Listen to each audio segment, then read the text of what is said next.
Diligence. It isn't glamorous. No one claps for it. No one posts about it. No one brags about it. But it is a virtue that quietly builds almost everything. Success isn't just born in motivation. It's also born with consistency. Growth doesn't happen on the best days. It happens on the hardest ones. Diligence is uncomfortable because it asks you to face yourself without a direction. It asks you to look at the person that you are becoming and decide if your daily habits actually match the person you want to be. A lot of us love the idea of growth, but we hate the routine that makes it possible. We want the results, we want the transformation, but we don't want the slow, repetitive work that comes with it. And that tension is where most people quit, because diligence isn't emotional, it's practical. It's not poetic. It's, like I said, repetitive. That's exactly why it works. Diligence is showing up when you don't feel like it. It's not perfection, it's persistence. It's waking up and choosing effort even when you're tired and discouraged or confused. Diligence isn't loud. It's that silent discipline that you work towards every single day. It's doing the boring work long enough that it becomes something greater and something meaningful. And most people quit not because they fail, but because it takes too long. And that's exactly where diligence separates you. Diligence also changes how you see yourself. Every single time you keep a promise to yourself, even a small one, your self-respect grows just a little bit. Every time you follow through on that promise, you prove to yourself and your own mind that you are reliable. And that might sound simple at the core, but it really is life-changing, because when you trust yourself, you stop being afraid of your future. You stop thinking the what ifs. What if I fail? What if I am not good enough? And you start thinking, even if it's difficult, even if I struggle, I know I'll keep going and I know I can do it. And that inner trust is what diligence actually builds.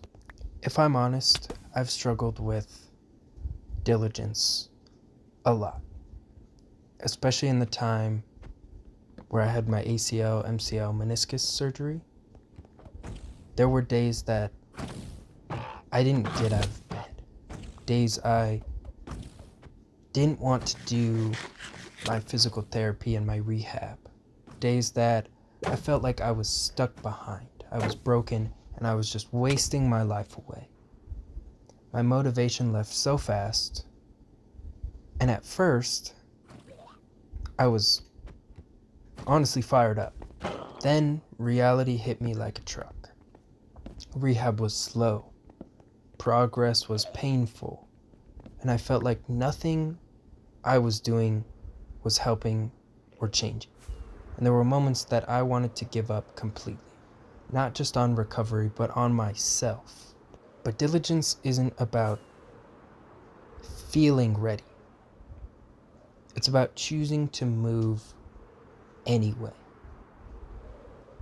Some days that means maybe doing just 5 minutes when I wanted to do 0. Some days it meant just showing up and trying it for the day. And looking back now, those small moments and small days where I felt so unmotivated are what actually rebuilt me. Not the big wins, but the tiny choices that I made every single day, doing my stretches. There were days where my progress was so small it felt meaningless. But again, looking back, I realized something so important. You don't notice growth while you're inside of it, while you're living in it. You only see it when you look back. And at the time, I thought nothing was changing. Now that I can see clearly and can see every single hard day stacked up into a real transformation. And that's sort of the lie that sloth tells you, that small effort doesn't matter. But small effort is the only thing that ever creates that real change. But as I sort of mentioned earlier, obviously with every virtue there's a deadly sin to go along with it. And this one is sloth. As we know, sloth is avoidance. It's procrastination, comfort over growth. It shows up when you say, I'll do it tomorrow. I'm not in the mood right now. I'm too tired, right?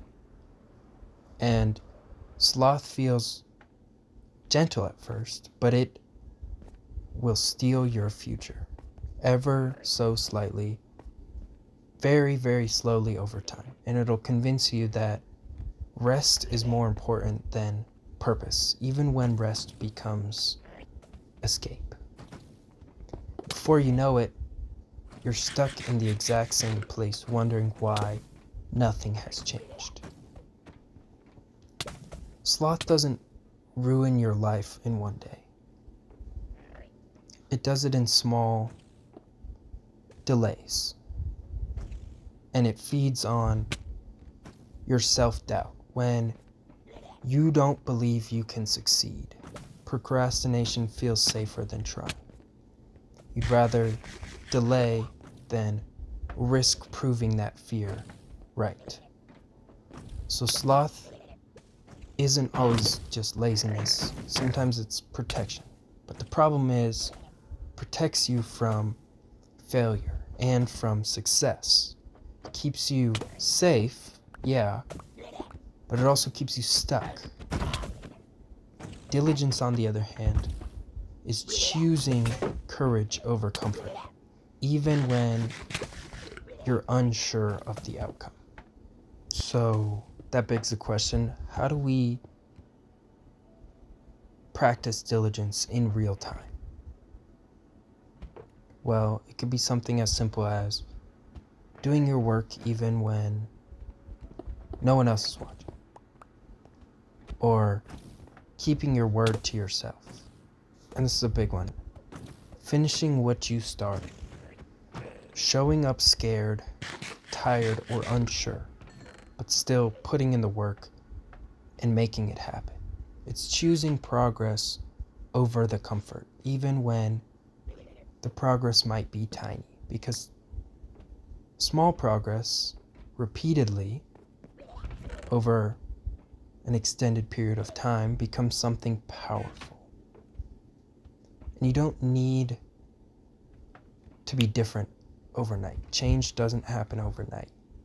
You just need to be slightly better than yesterday. And some days that looks like a major improvement.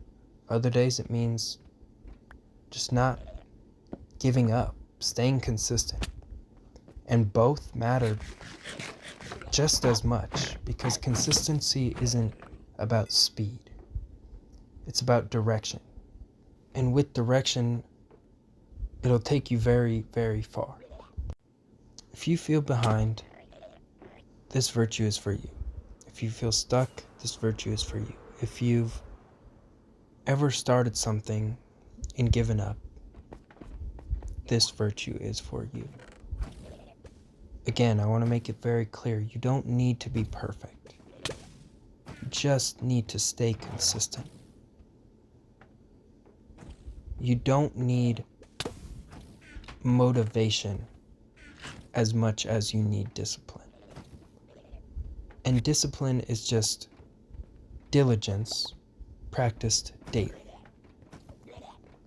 If you feel like you've wasted time or you're rotting your life away, I want you to hear this. Time isn't wasted if you're still learning. You don't restart from zero.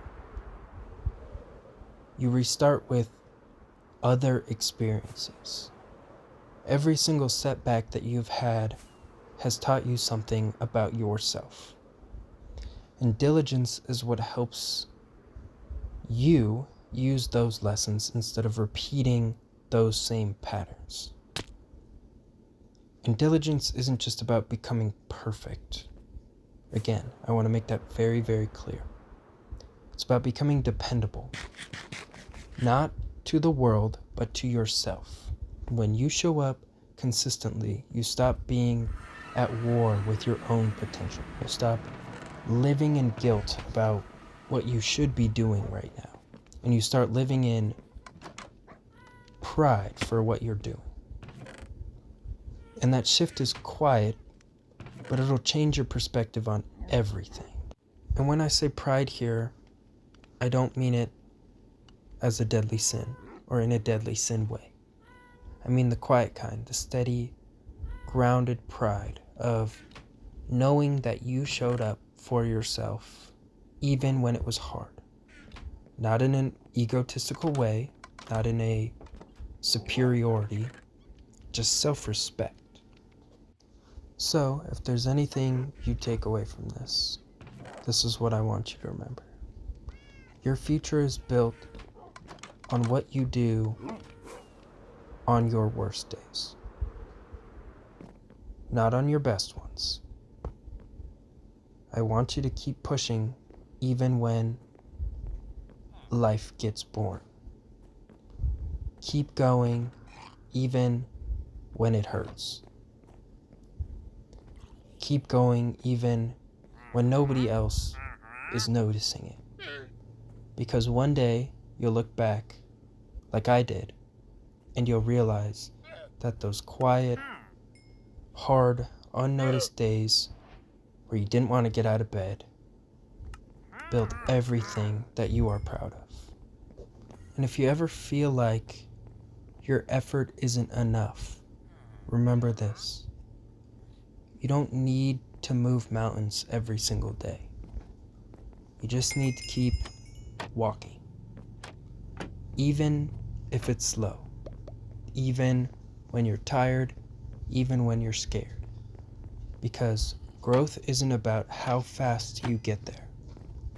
It's about refusing to quit on the journey. And if you keep showing up for yourself every day, I promise you, you will look back one day and you'll be grateful that you didn't stop. Especially on the days that you feel small, you feel tired or invisible, your effort matters so much more than you realize in the moment. Growth is quieter than we expect it to be, but it's always working beneath the surface. If you keep choosing yourself, your future self will be incredibly grateful that you didn't stop. Thank you all so much for sticking to the end with me. Thank you for staying here and taking the time, trusting me with your time. It really means more than you guys probably realize. Thank you for growing with me, being so open to listen, and for thinking deeper about yourself and your life. I don't take any of your support for granted, and I'm very grateful for every single one of you who shows up. Every comment, like, and view reminds me that these conversations actually matter, and that we're doing this together. I'm really proud of all of you for showing up, thinking deeply, and choosing growth even when it's uncomfortable. Thank you again. As always, stay Rohly.